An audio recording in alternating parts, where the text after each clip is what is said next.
Hello বন্ধুরা, তোমরা সবাই কেমন আছো? আমি খুব ভালো আছি। কেয়ার রায় চ্যানেলটা প্লিজ দেখতে দেখো, আর এইভাবেই তোমরা আমাকে ভালোবাসা সাপোর্ট করো বন্ধুরা, ঠিক আছে?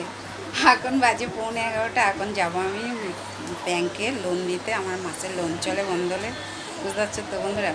আর মধ্যবিত্ত ঘরে আমাদের লোন না নিলে জানো তো আমরা কিছু করতে পারবো না। সত্যি কথা বলতে, দিন আনা দিন খাওয়া মানুষ, খুব যে হাই হাই ব্যাপার তা না। মধ্যবিত্ত পরিবারের জানোই তো কী কী সমস্যা থাকে। আমরা যতই মনে করি যে আমরা ঘরে জমিয়ে কিছু করবো, আমাদের হয় না। একদমই একটা জায়গা থেকে লোন ফোন না নিলে আমরা কিছু করতে পারি না, বুঝতে পারছো বন্ধুরা? এই হচ্ছে ব্যাপার। দেখো আমাকে এই লুকটাতে কেমন লাগছে অবশ্যই তোমরা কমেন্ট করে বলবে। বৃষ্টি পড়ছে, তাও যেতেই হবে আমার, যেহেতু 3 তারিখে বন্ধুরা ডেট অফ বার্থটা, মানে 3 তারিখে 8:30 যেহেতু লোনটা কাটে, আমি 1 তারিখেই পেমেন্টটা করি। মানে কী বলো তো, আমার মানে কীরকম, মানে দেনা বলার আগে তাদের মানে মুখটা আমি বন্ধ করে দিই, ঠিক কিনা বন্ধুরা? আর সবসময় দেনার সাথে লেনদেনটা ঠিকঠাক রাখতে হয়, তবে তাই না?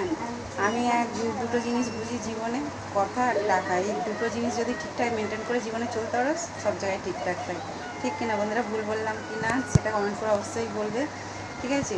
যার জন্য আমি আমার এতে ছোটোবেলায় ম্যাম স্যাররাও খুব ভালোবাসে আমাকে। দাদা, আমি উল্টে গরম দিই, কিন্তু আমাকে আমি গরম দেওয়ার মতন মানুষ আমাকে দেখে মনে হয় আমি সেরকম মানুষ নয়, তাও বললাম, ঠিক আছে? হচ্ছে ব্যাপারটা। আর এই বৃষ্টি পড়ছিলো, দেখো বন্ধুরা, আমি জামা পরতে গিয়েও পরি। সকালবেলা একটা জামা পরে আমি যেহেতু একজনের রান্না করি, খাবারটা দিতে একটু কাদা কাদা হয়ে গেছে। আর যেমন তো সাদা লেগিংস, বেশিরভাগ সাদা সব লেগিংস জামাগুলো পরতে কাদা লেগে যাবে। আমি যে এই কাপড়টা তো ধুয়ে দিলে কিছু অসুবিধা হবে না, কাদা লাগলে অতটা বোঝাও যাবে না এই কালারটা, ওই জন্যই আরও বললাম। বুঝতে পারছো বন্ধুরা? কেমন লাগছে আমাকে এই লুকটাতে, এই কাপড়টা পরে অবশ্যই তোমরা কমেন্ট করে বলবে, ঠিক আছে? চলো টাটা বাই, ভিডিওটা স্কিপ করো। আর এইভাবেই তোমরা ভালোবাসা দিও বন্ধুরা, এইভাবে একটু ভালোবাসা দিও, ঠিক আছে? চলো টাটা।